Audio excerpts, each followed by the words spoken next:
eu fui pro Radical achando que eu era uma excelente mãe.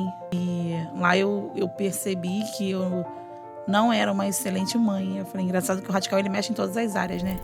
O segredo não é a velocidade. O segredo é a constância. Porque quem não é firme é porque não tem constância. E quem não tem constância é porque não é firme. E a fé é isso. A fé é a certeza daquilo que a gente não vê, que é a certeza daquilo que a gente não tá vendo. Só que o Radical me fez sair do evangelho do altar pro evangelho de prática. Tá no ar o Radical Cast. Tem Radical aí?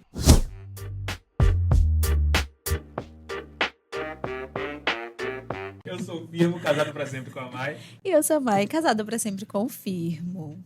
E hoje nós estamos com um casal muito especial, gente. A nossa caixinha de perguntas ficou lotada. Porque vocês pediram tanto esse casal, mas tanto que nós os trouxemos aqui. Nós estamos aqui hoje com o pastor Tiago Bastos e com a Tayane Bastos. Eles são pastores da IANTE, a Igreja Apostólica Novo Tempo. São radicais desde 2023 e são pais de 3 meninos. Sejam bem-vindos! Obrigada. Obrigado, gente. Obrigado. Gente, é um prazer estar aqui com vocês. E a gente, para começar essa conversa, a gente pede para vocês falarem sobre como foi a experiência do Radical para vocês. Eu sou o Tiago da Tayane. Eu sou a Tayane do Tiago. Nós somos casados para sempre. Tá? A gente não podia deixar. Nossa experiência, nós chegamos no Radical em 2023. Eu sou pastor há 10 anos, mas era pastor auxiliar. E 4 anos atrás, a gente teve que assumir a igreja. Meu pastor que me formou, ele teve alguns problemas, enfim, e a gente teve que assumir a igreja. Então, a gente chega no Radical em 2023, nessa transição. A gente tinha praticamente acabado de assumir a igreja. Tinha 1 ano que a gente tinha assumido a igreja. A igreja faz aniversário 1º de abril. Então, a gente foi no Radical no dia 8 de abril. Então, assim, a gente tinha feito 1 ano que a gente estava na presidência, vários questionamentos, uma pressão absurda que a gente estava, recebendo. E aí conhecemos o Radical.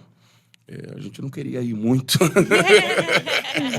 Não queríamos ir. Mas aí recebemos um casal de presbíteros lá na igreja. Eles tinham acabado de chegar e conhecemos o Radical, nos apaixonamos pelo Radical. O Radical hoje é uma ferramenta de despertamento evangelística na IANTE. E a gente não quer largar mais. Agora vocês têm que aturar a gente aí agora. Para sempre. Quando eu fui pro Radical, eu tinha 1 semana de ser consagrada pastora. E foi uma ferramenta que a gente precisava, para o nosso ministério, por tudo aquilo que a gente ainda vai enfrentar, por estar no início. E o Radical foi um divisor de águas na minha vida. Uma coisa que eu tenho falado com ele. E eu fui pro Radical achando que eu era uma excelente mãe e uma péssima pastora. E lá eu percebi que eu não era uma excelente mãe. Eu falei, engraçado que o Radical ele mexe em todas as áreas, Sim. Não só na questão espiritual, não só na vida espiritual, como ser pastora, diácono, presbítero, mas sim também nesse nosso lado, familiar. E eu vi que falei, gente, eu não sou uma boa mãe assim como eu achava que eu era. E é isso. É porque é um choque de realidade, assim, para olhar para dentro, E a gente tem muita falta disso nos dias de hoje, porque a gente está vivendo tão acelerado com tantas coisas e a gente não para muito para olhar para a gente. O Radical são esses dias de convite a olhar para dentro de você e mostrar como você se reage às situações, como você tem reagido na vida, Verdade. Agora. O que chamou a atenção da gente no briefing foi que a igreja de vocês, a maior parte, são jovens. E a gente quer saber, a gente ficou impressionado com isso, a gente quer saber muito como é que é liderar uma igreja de jovens, E traz um pouquinho dessa experiência pra gente. Nós trabalhamos com jovem a vida toda, Sim. Assim, nossa carinha de jovem Eu tenho 37 anos, assim, né? Vou fazer 37 anos, mas a gente trabalha com jovem a vida toda. A gente tem 15 anos casados. Então, assim... Nossa. A gente tem que... a gente vai fazer 15 anos de casado, assim. Então, a gente já... Então, tudo na nossa vida foi muito cedo. Tudo muito cedo. A gente... Com 26 anos, a gente já estava liderando já uma congregação. A gente foi enviado para o campo. Com 27 anos, eu fui consagrado a pastor. Então, assim, nossa vida toda foi muito jovem. E aí, a gente assume a igreja. Então, assim, a nossa conectividade com ele já era natural, entendeu? Assim, já era natural. Então, a gente já tem o linguajar deles, a gente já falava a língua deles. Só que outra coisa hoje é você ser o pastor deles, né? Até então você era o líder, até então você era o conselheiro, até então você era o amigo. Agora nós somos os pastores deles, né? Então, acho que essa é a nossa... os desafios que a gente tem enfrentado hoje, mas a gente tem crescido muito. Nós não chegamos aqui, assim, a gente, por mais da nossa jovem, né, nossa idade, mas o Senhor vem preparando a gente, vem forjando a gente, entendeu? Já há um tempão, a gente vem sendo forjado. E eu amo trabalhar com eles. Eu amo falar com o jovem, eu amo trabalhar com a juventude, eu amo... estar conectado com eles, entendeu? Todo dia uma coisa nova, todo dia alguma coisa, uma descoberta nova. E eu acho que é isso que a Iante tem tentado fazer, tem tentado comunicar com essa galera aí. É bem desafiador, né? Porque o jovem, ele busca todos os dias, né, sempre algo mais, né? Eles sempre querem mais novidades, mais, né, eles são muito intensos. Então, o meu maior desafio é esse, né? Todo dia a gente chega ali, eles estão assim, igual um peixinho com a boca aberta, né? Esperando mais. Então é bem desafiador mesmo. São exigentes, né? Exigentes o tempo todo. E tem muitas coisas boas na juventude, nessa geração atual, né? Que a gente faz parte também. Mas também tem muitas dificuldades, assim. Uma delas talvez seja a constância, seja permanecer, seja ter fé, seja... ter atitude mesmo de cristão. Como lidar com essas dificuldades da geração? O apóstolo Paulo vai ensinar a igreja de Coríntios, né? Ser firmes e constantes. Eu acho que o segredo não é a velocidade. O segredo é a constância. Porque quem não é firme é porque não tem constância. E quem não tem constância é porque não é firme. Eu acho que o grande problema nosso, né, vamos nos incluir, da nossa geração, é que nós somos a geração do fast food. A gente quer tudo para ontem. A gente não entende que as coisas têm um tempo, têm um processo. As coisas precisam ser construídas, né? Para essa caneca ser caneca, ela teve que passar por um processo. E a gente, para essa geração se firmar, a gente precisa ensinar isso, que tem um tempo, tem um processo. Então é constância, é firmeza. O problema é que se a gente deixar, eles começam acelerado a todo vapor e querem ir a 300 por hora. Só que cansa muito rápido, né? A caminhada cristã não é um tiro de 100 metros, é uma maratona. Então, é isso que a gente precisa ensinar a eles, que é uma maratona. Então, é um dia, é todo dia, é vencer diariamente. É diariamente a gente vencer, é diariamente a gente se alimentar, é diariamente a gente se conectando com o nosso Deus, com o nosso Pai. Aí a gente consegue criar essa constância, essa firmeza. E falando sobre o processo, vocês estão passando por um processo. E a gente queria compartilhar um pouco sobre isso. Como está sendo esse processo? Assim? Conta seu testemunho para quem ainda não sabe. No final de 2023, eu percebi que meu corpo tinha algo estranho, né? E no início de 2024, eu venho descobrir o câncer de mama. E eu confesso que foi algo bem, assim, pesado, né? Só que, como a gente vem falando, Deus nunca deixa a gente passar por nada sem avisar antes, né? Sempre tem o preparo. A gente que não dá esse ouvido, né? E essa atenção. E quando foi no final de 2023, nós recebemos, né, algumas profecias falando que nossa casa passaria por um vento, mas que não seria para a morte. Só que a gente imagina milhões de coisas, né? Nunca que que seria isso, enfim. E eu venho descobrir o câncer de mama em fevereiro, né? Eu descobri em fevereiro. Quando foi em junho, eu descobri que o câncer de mama tinha ido para o pulmão. E em julho, eu descubro que estava na coluna. Então, a gente ficou bem abalado, né, com a notícia, porque muda toda a rotina da casa, né, de tudo. Eu tenho, né, nós temos 3 filhos pequenos. Eu tenho um filhinho de 3 anos, né, os outros, um de 9, um de 8 e um de 3. E o de 3 que, né, quer mais atenção e pegar no colo. E aí eu via que eu não podia fazer isso. Eu falei, gente, como é que eu vou explicar para uma criança que eu não posso pegar mais ele no colo, né? E foi bem desafiador, mas eu tive o apoio todo, né, do pastor Tiago, né, do meu esposo, né, que não desistiu, da minha família, das minhas irmãs, das minhas amigas, né, minha mãe, minhas tias, a igreja, né, que abraçaram a causa, né, que oraram, que buscaram. E eu posso dizer, como os médicos dizem, eles nunca falam assim, você está curado, né, que eles não podem falar isso, mas ele fala, você está em remissão, né? E eu louvo a Deus, porque agora no final do ano eu fiz um PET scan, né, repetindo o exame todo.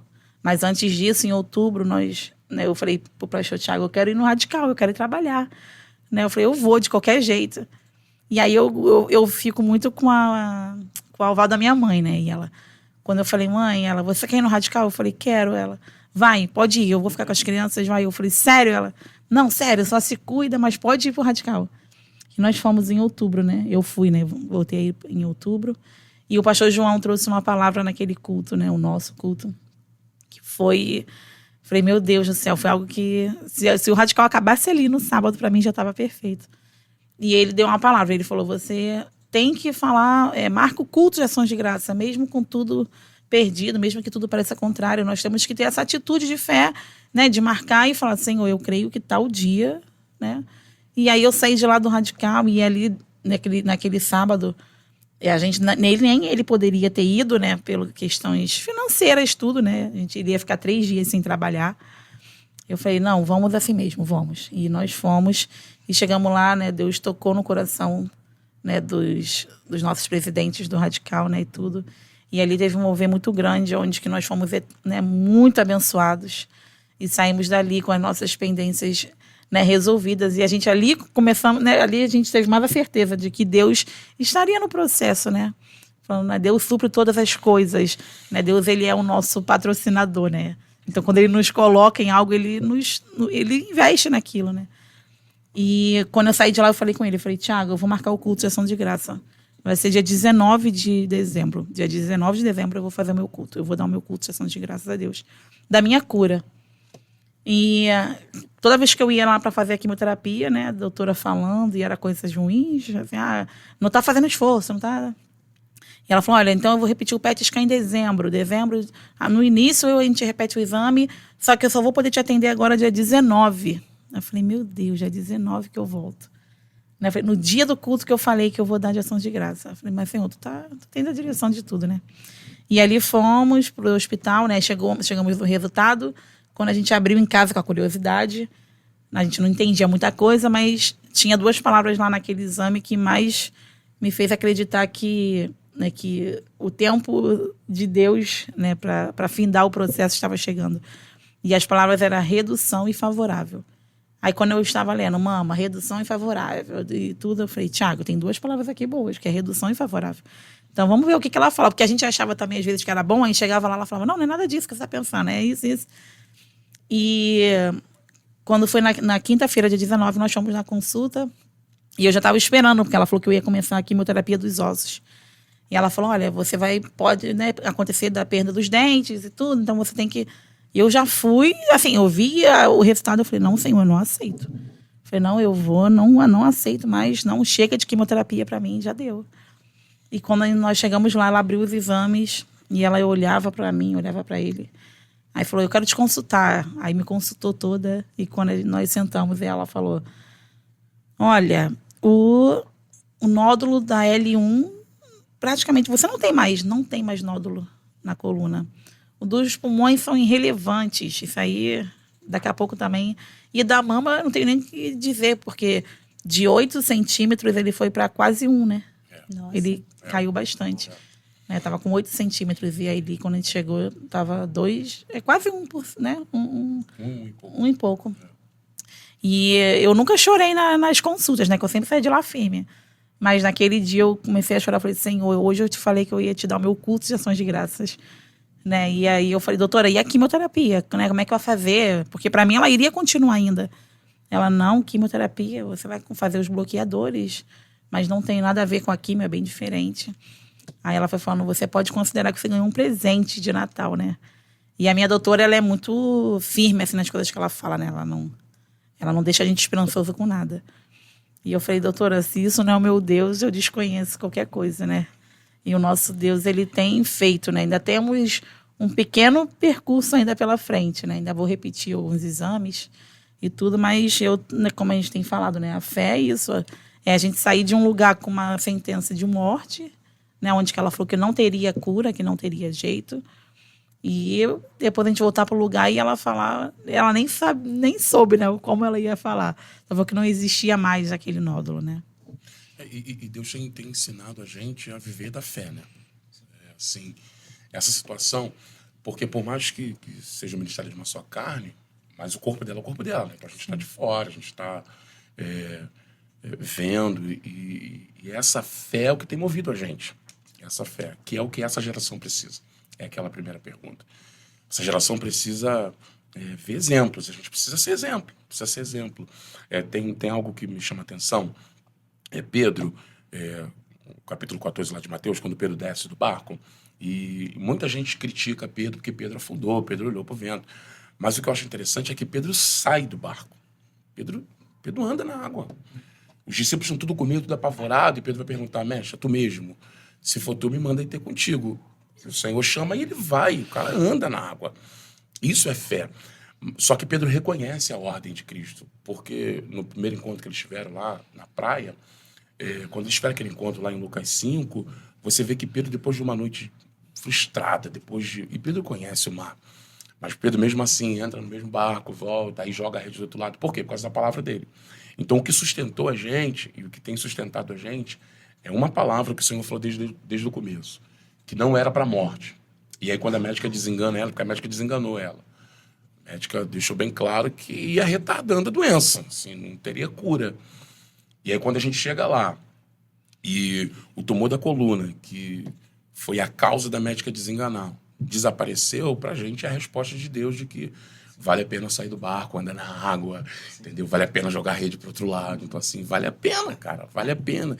E é isso que a gente tem tentado ensinar, assim, a nossa vida é isso, é ensinar para essa galera que, ó, vale a pena ser fiel a Jesus. Vale a pena. E antes a gente estava conversando sobre processos, né? E cada um tem um processo na vida. Às vezes o seu processo é esse, o de outra pessoa é outro. Mas a gente sabe que o processo é a parte que a gente mais compartilha no nosso testemunho. Porque quando a gente chega lá, a gente fala, ai, Deus me curou, glória a Deus. Mas tipo, todo aquele momento antes da cura, toda a dependência que você precisou ter de Deus, toda a fé que você precisou exercer, isso é um motivo de testemunho que edifica outras pessoas, né? E tem até uma influenciadora cristã que ela fez um vídeo falando sobre o processo dela de espera do bebê, Fabiola Bela, o nome dela, e ela falou uma frase que é o processo, gerar testemunho dói. E como está sendo para você gerar esse testemunho em vida, assim? Tem sendo... a gente vem aprendendo, né? A cada dia eu venho vendo... porque a gente fala... Eu costumo falar sobre aquele texto de Jó, quando o Jó fala para o Senhor, né? Antes eu te conhecia de ouvir, só que agora os meus olhos te veem, né? Então, eu posso dizer isso, né? Antes eu escutava falarem, né, de Deus. Eu tenho um testemunho antes do câncer, né? No meu nascimento. E o pastor Tiago, então eu falei, poxa, então para que o Senhor me deixou viver até agora? Para me passar por isso? E ele falou, não, porque o testemunho seu bebê era para sua mãe. Era o processo da sua mãe, não era seu. Agora não, agora esse processo é o seu. Porque quando minha mãe engravida, né? E ela foi bater uma outra minha, a outra acusa que eu não tinha braços e pernas. Só tinha tronco. E aí ela foi para uma outra clínica e ia bater a outra. E a médica virou para ela e falou, olha, eu vou te dar aqui agora o laudo para você... abortar, para você tirar essa criança. Você vai querer ter uma criança sem perna, sem braço? E ela falou, só se eu desconheço o meu Deus. Ela falou, eu tenho um Deus. E mesmo Deus doutor, eu demorei muito para engravidar. E eu sei que o meu Deus não iria fazer isso comigo, não iria me dar uma criança assim. Então eu não vou tirar. Minha mãe falou que foi para casa. E, na verdade, ela foi direto para uma igreja e foi orando. E no dia seguinte ela falou, vamos bater outra ultra. E quando ela foi bater outra ultra numa clínica, quando ela disse que quando chegou lá, ela explicou a situação pro médico. O médico, vamos lá, vamos bater a ultra, vamos ver. Aí ela falou que quando o médico colocou lá, era um telão, assim, quando o médico começou a ultra, ela falou que a primeira coisa que eu fiz foi colocar as mãos na tela. Aí o médico falou, o que ela não tinha, mãe? Aí a minha mãe falou, mão, braço, perna. E ele falou, mãe, a sua filha tem tudo. Tem braço, tem mão, tem perna, tem tudo. Né? Então eu tenho um testemunho antes, e eu falava muito isso, né, com o pastor Tiago. Não, eu tenho um testemunho antes, eu tenho um. Só que ele falava, esse testemunho era para sua mãe, agora esse testemunho é seu. E é perfeito, porque gerar testemunho dói. Né? Eu falei com ele que eu brinco que quando alguém vem falar assim para mim, olha, Deus manda te dizer que você vai prosperar, que você vai viver, as nações serão suas, né? Aí a gente fica como, meu Deus, mas e o antes? Né? Porque eu acho que se Deus falar tudo que a gente vai passar, a gente desiste da promessa, né? José tinha uma promessa, mas Sim. ele sofreu um processo bem doloroso. Sofreu um processo. E se ele soubesse, ele não... Né? Se a gente soubesse tudo que a gente ia passar, a gente tinha desistido, a gente não ia querer chegar lá. Tem uma pessoa que é muito próxima da gente, e pra gente ver a importância do processo, né? Essa pessoa é muito importante, muito próxima da gente, e ela estava afastada há muitos anos afastada. E ela se declarou com a boca dela que ela voltou a orar, a buscar em Deus. E ela achava que nunca mais, enfim, e muito dura, uma pessoa muito dura. E essa pessoa voltou para Jesus. Assim, ela voltou para Jesus por causa do processo. E era por causa do processo dela. E ela... O povo é bobo, né? Quer querer desafiar Deus. E ela foi querer desafiar Deus. Falou, Senhor, se tu curar a pastora, e eu vou voltar. Eu volto a te servir e tá aí. O resultado tá aí. Entendeu? O resultado tá aí. Assim, então, o processo ele é importante por causa disso. Não é pela gente só. Não é só pela gente. Entendeu? É por todo mundo que está à nossa volta. Tem alguém que precisa ouvir, tem alguém que precisa. E não é o porquê, é o para quê. É o para quê. O importante do processo é o para quê que isso está acontecendo. Não é o porquê. E o testemunho, ele edifica outras pessoas, né? Sim. Ele edifica fé, ele traz mudança. Então, é muito importante todo esse processo. Agora, para uma geração como essa, que tem muita dificuldade com uma constância, aí olha e vai falar assim, mas o meu processo é muito diferente do seu. Ou tá tudo dando muito errado para mim, ou tá tudo dando muito certo. E eu não preciso de Deus nesse momento porque tá tudo bem. Como ter fé nesse momento? A pastora falou do pastor João Batista, e o pastor João Batista tem uma frase que ele fala que é assim, excepcional. A gente costuma dizer que a vida é curta, né? Mas a eternidade é longa. Ele tem essa frase que acho que é perfeito. E acho que é justamente sobre isso, assim. O problema de quem acha que a vida está muito boa, que não precisa de Jesus, é que a gente precisa entender quem é o responsável por aquilo. Então, o que a gente ensina, o que a gente tem ensinado tudo que eu tenho, tudo, seja o que for que eu tenho, quem foi o responsável? Não é meu. Assim, eu sou alguém que acredita muito na mordomia cristã, e eu prego muito na mordomia cristã. Então, tudo que eu tenho, eu sou só um mordomo. Então, sejam as coisas boas, sejam as coisas ruins, eu sou um mordomo. Então, eu preciso ensinar a eles, nós precisamos ensinar a eles, de que nós não temos nada, tudo que a gente tem é emprestado. O dia que a gente conseguir atribuir a honra e a glória à pessoa certa, aí a gente não se deslumbra com os momentos bons. Porque os momentos bons vão chegar. E tem que chegar, gente. Tem que chegar. Né? Nada é eterno. Nada é eterno. O processo é um processo. É momentâneo, tem um tempo determinado, para algum propósito determinado. Mas vai passar. E tem que passar. E a gente apregou que isso tem que passar. Né? A gente não vai viver a vida toda sofrendo. Eu não entendo que Deus queira isso da gente. Sabe, que Deus queira que a gente viva chorando o tempo todo, quase um masoquismo, quase um negócio, né, assim, um disparate. Não é isso que Deus quer. É só um tempo, é só um momento. Só que quando um momento bom chegar, a gente precisa dar o crédito para quem é merecedor. A gente precisa deixar bem claro, e como eu costumo dizer, não é o meu braço, não são as minhas pernas, porque o meu braço cansa. E as minhas pernas, uma hora cansam, gente, assim. Uma hora a gente desacelera. Agora, quando eu dou crédito para a pessoa certa, quando eu cansar, aí ele segura minha mão. Quando eu não conseguir correr, aí ele me carrega. Então, esses momentos bons vão chegar, mas deu crédito para quem merece, que é Cristo. Inclusive, a gente tem um episódio sobre mordomia cristã, gente. Então, assistam esse episódio. É muito incrível. E para essa geração que tem essa dificuldade de permanecer, que está sempre conectado, como vocês tratam essa questão de estar ali junto com eles, caminhando junto com eles, crescendo junto com eles, porque eles estão sempre muito conectados, e como é que vocês alcançam, abraçam e fazem acontecer? A gente tem que ser paternal, né? Paternal, assim, é literalmente isso, assim. A nossa casa é quase extensão da igreja, assim. Casa de líder, né? Não adianta, assim, é paternal, a gente sabe. Eles querem saber a blusa que pode vestir e querem saber a questão teológica mais, assim, elaborante. Então é tudo, né?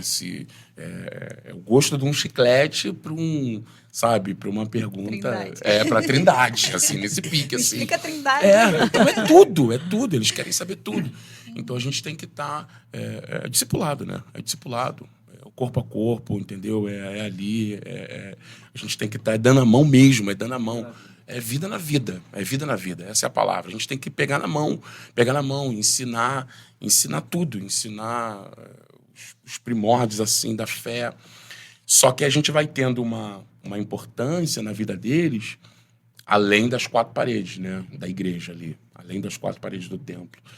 Você, como eu falei, a gente passa a ser paternal. Então você recebe muita gente, a gente trabalha dentro da comunidade, nossa igreja dentro de uma comunidade. Então você pega jovens com famílias destruídas, assim. Então não tem referência, né, de amor, de carinho. E a referência que eles esperam é da onde? Da liderança. Então, para a gente conseguir trabalhar com eles, eles são muito acelerados, tem que estar do lado deles. Porque um diazinho que a gente não está perto, já a mente deles já voam, já são perguntas, já são... Então, a gente precisa... E o que é viver pela fé na perspectiva de vocês? Viver pela fé é justamente o que eu falei. Eu entendo que é o texto que eu dei de Lucas 5. Viver pela fé é você entrar no barco sem saber o que vai acontecer, mas porque ele pediu o barco. É você voltar para o mar que você não pegou nada só porque ele pediu para você voltar para o mar. E é você jogar a rede no mar que você sabe que já não deu peixe, mas você joga a rede por causa da palavra dele. Então, viver pela fé é viver baseado na palavra dele. A nossa vida é viver pela fé. O meu maior orgulho é dizer que eu gasto a minha vida para o Senhor, que eu vivo para o Senhor. Toda a minha vida é dedicada ao Senhor. E a gente vive isso por causa de uma palavra. A gente vive debaixo da palavra do Senhor, debaixo da autoridade. Então, viver pela fé é estar no barco com Ele, viver debaixo da palavra dele. Pedro falou isso: Senhor, por causa da tua palavra, eu vou jogar rede. Na minha perspectiva, eu não queria jogar rede. Eu não queria. Na nossa perspectiva, a gente não queria. A gente não... Qualquer ser humano, gente, quando você recebe um laudo que você foi desenganado, qualquer ser humano estremece. Mas é uma palavra. Então, viver pela fé é viver nessa palavra. E eu acho que viver pela fé é tudo isso que o pastor falou, e também sobre as experiências, né? E a fé é isso, não tem como eu falar de fé se não falar do meu processo, né? Com certeza. Então, você chegar no hospital, né, e a médica te desenganar, e você vê várias pessoas com a mesma situação que você ali naquele lugar, né? Pessoas passando pelas mesmas coisas, e você chegar para fazer a quimioterapia numa segunda, estar sentado do lado de uma pessoa e conversando, e chegar na outra segunda, quando você olha para aquela cadeira, e cadê a pessoa? Não está mais ali. Né? E você olha para si e você fala, meu Deus. Né? E sai dali e fala, não, Senhor, eu tenho fé que isso é só uma passagem. Né? É só uma escola onde que, se o Senhor me colocou aqui, é porque eu preciso aprender ainda alguma coisa. né? Tem algo na minha vida que precisa ser mudado. Então, e a fé é isso, né? A fé é a certeza daquilo que a gente não vê, que é a certeza daquilo que a gente não está vendo, né? Tudo está escuro, mas você, né, ter a certeza que quando o amanhecer vier, né, quando amanhecer, tudo vai estar diferente, né? E isso para a juventude, a gente tem tentado mostrar isso para eles, né? Sobre essa fé, ter essa paciência, né, de explicar, de... Porque não é o que você tem, né? Quem vive pela fé não vive baseado naquilo que está na sua mão. Vive naquilo que ele ordenou, né? Quem vive dessa fé, quem vive nisso... Porque se a gente viver aonde a vista vai, onde a vista alcança, aí é limitado. Limitado. Pedro só consegue pescar o que Pedro pescou, voltando, sendo redundante, porque ele tira o pé da terra, meu. E agora ele depende só da palavra dele, da palavra de Jesus. Então, acho que a gente tem aprendido isso. Eu vou dar uma moral para ela, que eu estou em rede nacional, eu não posso perder essa oportunidade, preciso ganhar uns pontos com ela. Eu preciso ganhar uns pontos com ela. Essa mulher, ela tem ensinado, ela fazia a quimioterapia dela na segunda-feira, né? A quimioterapia era na segunda e teve algumas que foram na quinta-feira. Então, assim, ela fazia a quimioterapia de manhã e de noite ela estava na igreja. Sabe, passando mal, todo mundo que já esteve perto de alguém que faz a químio sabe. E uma força, da onde vem essa força? É fé, gente. Da onde vem essa força, sabe? De alguém toma aquela bomba de remédio arrebentada e cabelo caindo, aquilo tudo.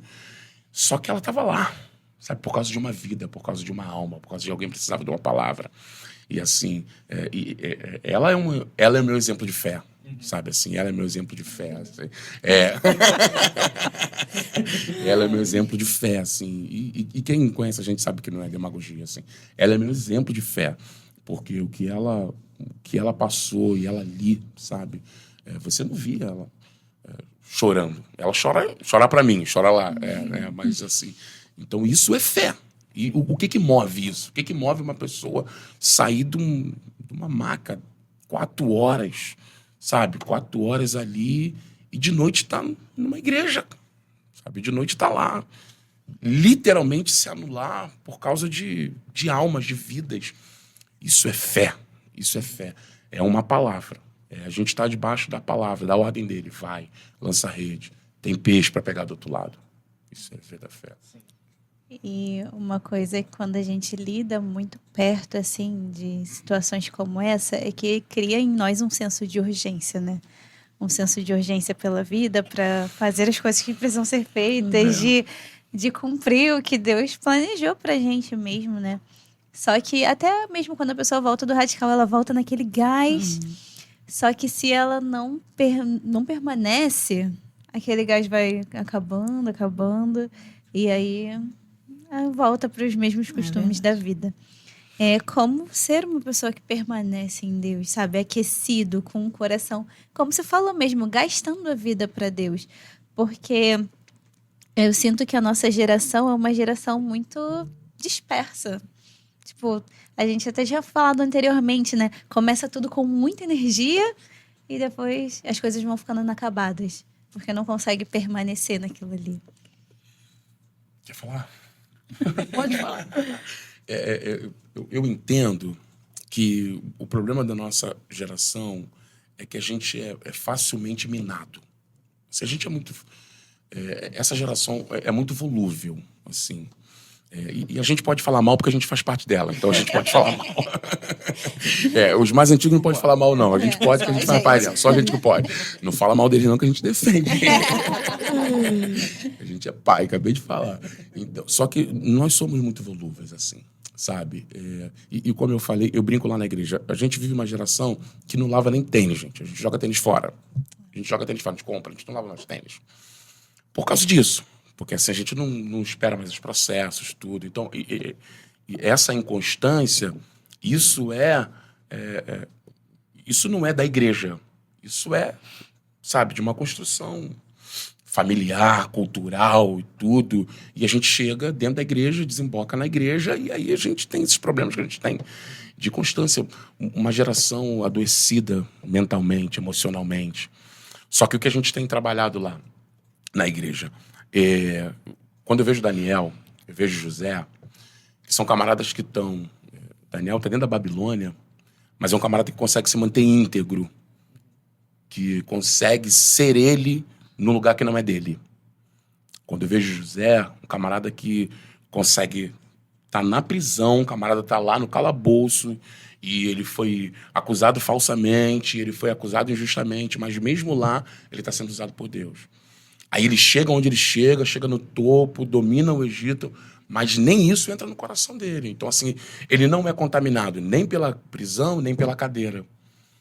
Tá entendendo? Então, ele não é contaminado. Nem a prisão faz ele desistir e falar, esse Deus é mentira, isso aí não serve de nada. E nem quando ele tá lá na cadeira. Foi aquele nosso papo anterior.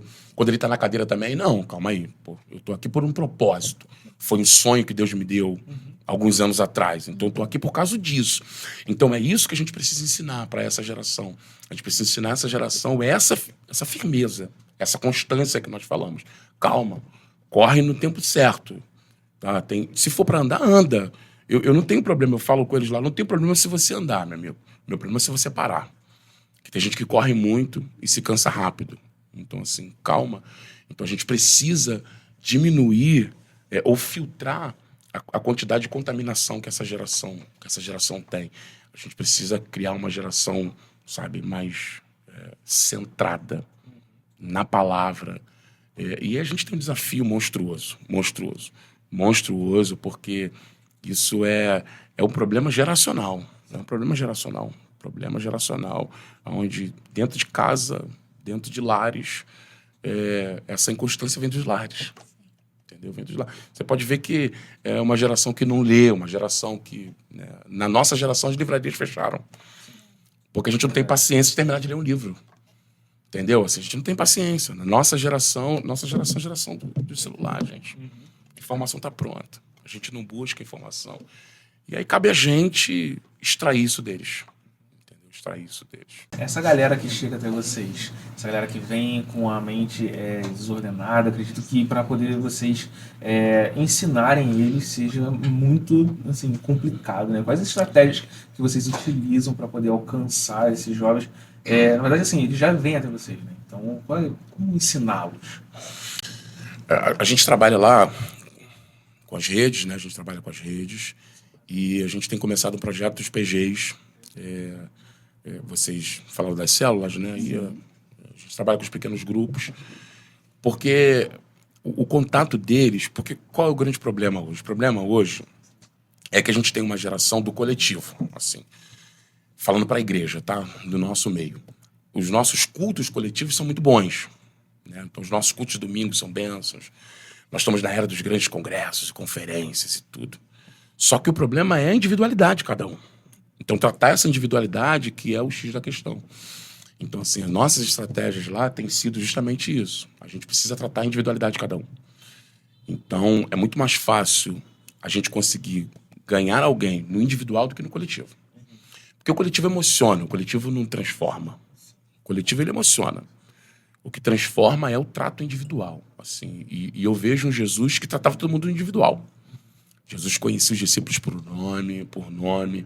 Se você for ver a turma que Jesus juntou, não tinha como dar certo se Jesus tratasse no coletivo. Não tem como dar certo. É porque ele tratava no individual. Então, assim, a gente trabalha lá, a gente tem tentado, né? A gente não vai acertar em tudo, mas a gente tem tentado trabalhar. E o radical foi uma ferramenta, e ela fala muito isso, foi uma ferramenta que deu o combustível que a gente precisava para a nossa visão. Tá? Porque ele trata justamente o teu individual. Porque você só vai ser uma bênção no coletivo se o teu individual estiver bom. Não adianta. O problema é que a gente inverte, a gente quer ser uma bênção no coletivo, e sem tratar o individual primeiro. Então, assim, o que a gente tem buscado lá é isso, entendeu? E dá trabalho, mas é prazeroso. Sempre vale a pena frisar, galera, que o Radical ele não é uma igreja. O Radical ele é nada mais do que uma ferramenta para que o acampante possa chegar, ser tratado, curado, que Deus consiga curá-lo lá, que o Espírito Santo venha agir e ele volte para a sua igreja para que ele possa ser bênção dentro da sua igreja. O Radical, ele não quer um membro, ele quer tratar o membro para que ele possa ser bênção dentro da sua igreja. Tá? E já que a gente abordou aqui o assunto do radical, como é que é ser uma base, ter a sua igreja local como uma base do radical? Muito trabalho. Serviço. Muito trabalho. Muito trabalho. Mas é benção, é prazeroso. Porque a gente acredita no projeto, assim. A gente acredita no projeto. Porque o projeto foi uma ferramenta de despertamento pra gente. Entendeu? Pra nossa igreja. O quê? Quantos por cento da igreja foi hoje? 80%? A maioria. 80%. São pouquíssimas pessoas. Sabe, assim. Lá, o obreiro tem que ir por livre e espontânea pressão. Quem é obreiro tem que ir por livre e espontânea pressão. Porque aquilo que foi bom pra gente, né? E a gente costuma falar isso, né? Tudo que é bom pra gente, a gente quer passar pra outros, né? Então, nós fomos os primeiros aí da igreja, né? Tinha o casal, né, que chegou, a diaconisa Samara e o presbítero Marinaldo, que trouxeram o projeto pra gente. Então, já tinha eles e quando nós fomos também, nós fomos com mais 2 obreiros, né? E aí a gente conseguiu, né, fazer com que o povo pudesse criar essa vontade. E foi o que eu falei, isso vai ser muito bom para o trabalho na igreja, né? Porque como é a regra do radical é qual? Você só pode trabalhar no radical se você trabalha na sua igreja, né? Sim. E não tem como alguém ir no radical e não querer voltar para trabalhar. Na igreja a gente fala muito lá. Então o povo fica muito ansioso para trabalhar, mas tem esses requisitos, né? Você só vai trabalhar se você trabalha na sua igreja. Então a gente tem visto, né, os nossos membros se dedicando mais, né, à obra do Senhor, né? Porque se você faz lá no radical, você tem que fazer aqui, né? Então eles conseguiram entender, né, essa questão de que eu preciso trabalhar, né? Eu preciso fazer fluir como eu faço lá, eu preciso fazer fluir aqui. E a gente como base agora, né, agora mais ainda que eles, né, têm esse gás todo aí para poder conseguir mais, né, alcançar mais gente. Um testemunho pessoal, o radical, eu vou falar isso aqui agora aqui. O radical, porque como eu era pastor auxiliar, a gente viveu na itinerância um tempo, então a gente pregava, enfim. Só que o radical me fez sair do evangelho do altar para o evangelho de prática. Sabia, assim. Então, assim, o radical é essa ferramenta. Eu olhei para mim e eu falei assim, cara, eu falo muito, faço muito pouco. Assim, foi isso que o radical fez com a gente. E aí a gente quer que todo mundo experimente isso, né? Por isso que hoje nós somos base, assim. A gente quer que todo mundo experimente isso, entendeu? Porque a gente fala muito. A gente fala muito. E a gente faz pouco. Então, e isso foi o que o radical despertou na gente. Entendeu? Então, não tem como a gente guardar isso pra gente. Não tem como. Mas é muito trabalho. Mas também o radical, ele vai te fazer comparar com Jesus. Que a gente se compara muito com o outro, né? Então, se a gente for olhar para o outro... eu sou uma boa esposa, olha como tá a minha geração. Eu sou uma boa mãe, como você falou, olha como tá a minha geração. Eu sou uma boa mãe, eu sou um bom pastor. E quando a gente vai se comparar para Jesus, a gente vê que a gente ainda tem muito a melhorar. A gente vê que a gente tem a melhorar como serva, como cristã, como esposa, como filha, como pessoa no geral. E acho que é essa comparação que a gente precisa fazer, né? E a gente conversando sobre geração anteriormente, a gente tinha falado sobre forjar uma geração, né? Que foi algo que você falou que ficou muito na nossa cabeça. O que você entende por forjar uma geração?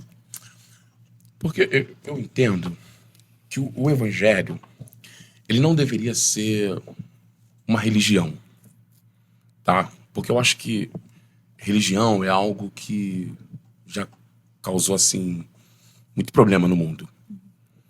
O evangelho é uma opção de vida, é uma filosofia de vida, sabe, assim, transcende. Porque a religião, ela separa, ela divide. O evangelho não, o evangelho é uma porta de esperança. Então a forja, o processo da forja, é isso que a gente ensina lá, nada mais é que você pegar um metal bruto e você dá uma forma para aquilo. Você precisa dar uma forma. E como é que você dá forma? Dois materiais precisa ter. Você precisa ter um fogo muito quente, né? Uma fornalha muito quente. Você precisa aquecer aquilo para ele amolecer e é pancada, amigo, é martelada. Então, a nossa geração é uma geração que não aprendeu a apanhar. Assim, e olhando para dentro da igreja, a gente vive, a gente que tem mais de 30 anos, mais de 35 anos, a gente pegou o final de uma geração que apanhou muito, né? Apanhavam muito. Os usos e costumes eram pesados, a igreja, tudo, gente. Tanto doutrinariamente, quanto lá fora, quanto família, tudo sofridos. E aí a gente pega a nossa geração, a gente tem a faca e queijo na mão, assim, né? A gente tem a faca e queijo na mão. Só que o problema é que nós ficamos um pouco mimados. Acho que esse é o problema, a gente ficou um pouco mimado. Sim. Né? E a gente, enquanto pastor, a gente sabe lá as coisas que a gente recebe no gabinete lá. A gente ficou um pouquinho mimado, assim. Pode imaginar. Então a gente precisa moldar essa galera. Sim. Moldar, dar um caráter cristão para essa galera. Entendeu? A gente precisa... O Sermão do Monte, para mim, é o resumo do Evangelho, assim. E a gente precisa dar um caráter cristão para essa galera. E às vezes a gente precisa bater um pouquinho. Precisa colocar lá no fogo, lá, deixar lá amolecer, tira, bate. Ainda não está pronto, coloca de novo. Quem faz isso é o Espírito Santo. O Espírito Santo é quem forja, é quem molda. Só que eu entendo que nós, pastores, somos a ferramenta para isso. Então o Espírito Santo usa a gente para dar forma para essa galera. Então, assim, é uma responsabilidade muito grande. Assim, muito grande. Porque não só dentro da igreja, não só doutrinariamente, mas a gente acaba formando uma geração lá para fora. Sim. Então essa galera vai entrar nas universidades, essa galera vai entrar nas empresas. Então qual é o caráter que esse povo está levando? Qual é o caráter que essa geração está levando? Então a nossa responsabilidade é muito grande. Então quando a gente conseguir transcender, quando a gente sair desse papel de religiosos, sabe? E a gente conseguir entender que evangelho é vida, aonde eu for, aonde eu tiver, eu preciso transmitir essa essência do evangelho, aí eu acho que a gente chegou no molde que o Espírito Santo quer.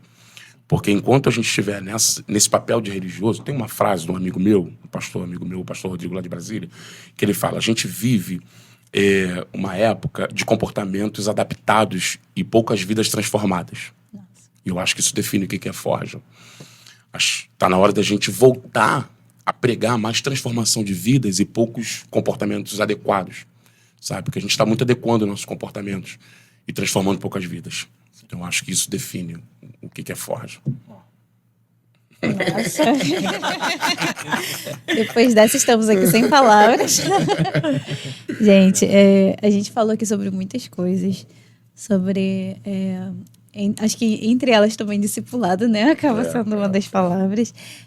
Mas a gente sempre pede para deixar um combustível da semana para as pessoas. A gente vai pedir para cada um de vocês deixar um combustível para o pessoal. Pode até olhar para aquela câmera ali e falar diretamente com eles. Eu primeiro. Bom, o combustível, né? Que todo cristão precisa ter. Tem um versículo bíblico que eu falo muito pro pastor Tiago, né? Que fica em Tiago, se eu não me engano, 2. Que diz que nós temos que se alegrar com as provações, né? Que a provação, ela nos traz perseverança, né? E eu acho que esse mundo, a gente, quando vem a aprovação sobre nossas vidas, a gente tem meio que um defeito da gente se entregar àquilo, né? E a gente achar que tá tudo perdido, que não tem mais jeito, né? Que acabou tudo, que não é, que é o fim, né? E tem um louvor que eu gosto muito, que é do Lucas Augustin com a Gabriela Lopes, né? Gabriela Rocha, que ele diz que esse não é meu fim, não acabou a minha história, né? Tu és poderoso. Né? Então, a palavra que eu deixo para vocês hoje é que não importa o que vocês estão vivendo, né? Nós precisamos acreditar que o momento que a gente está passando difícil não é o nosso fim, né? O processo não define o fim da nossa vida. Ele é combustível para tudo, né? Eu acredito que é tudo um degrau, né? Cada processo é um degrau para a gente chegar onde que Deus quer. Né? Então, que a gente também não venha menosprezar o processo, mas que a gente possa aprender com ele. O combustível é Galatas 2:20. Já estou crucificado com Cristo. Não vivo mais eu. O maior orgulho que eu tenho na minha vida é dizer que a minha vida inteira é dedicada ao Senhor. Eu dedico a minha vida ao Senhor. E eu convido todo mundo, dediquem a sua vida ao Senhor.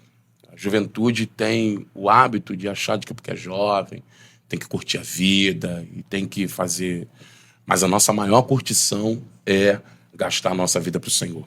Então, tenha certeza disso. Vale a pena dedicar a vida para o Senhor. O Senhor, Ele não desampara, o Senhor é fiel. E a maior alegria que alguém pode ter é dizer de que a minha vida eu entreguei nas mãos do meu Deus. Então a gente deixa isso como combustível para vocês. Entregue a sua vida inteiramente para o Senhor, se gaste, se lance na obra, sabe, se dedique. Da mesma maneira que você deseja, almeja e tem corrido para crescer profissionalmente, cresça também espiritualmente. Cresça aqui dentro. A gente tem ensinado lá na igreja lá isso. Eu desejo, a minha oração para essa geração é de que a gente forme grandes médicos, grandes professores, grandes doutores, mas que a gente volte a formar grandes mulheres do círculo de oração, grandes missionários, grandes pastores. Então, gaste a sua vida ao Senhor. Vale a pena. Vale a pena. Amém. Nossa, e agora, Diego, quem chegou até aqui, o que precisa fazer? Além de meditar profundamente nessa palavra. Ativar o sininho. Gente, se inscreve no nosso canal, tá? É importante que você se inscreva no nosso canal, que você ative as notificações para você ficar por dentro sempre que a gente solta episódio e que você dê like nesse vídeo. Além disso, comenta aí, processo. Comenta processo pra gente saber que você chegou até aqui. Nosso processo aí. Porque assim o YouTube entende que esse vídeo é relevante e vai passar essa palavra aí para muitas pessoas ouvirem. E eu tenho certeza que você tem alguém para compartilhar essa palavra aí. Então envia para alguém esse vídeo, tá? Gente, um prazer receber vocês. Prazer foi muito nosso. obrigada. Obrigada. Tá? E até a próxima. Valeu, gente. Amém.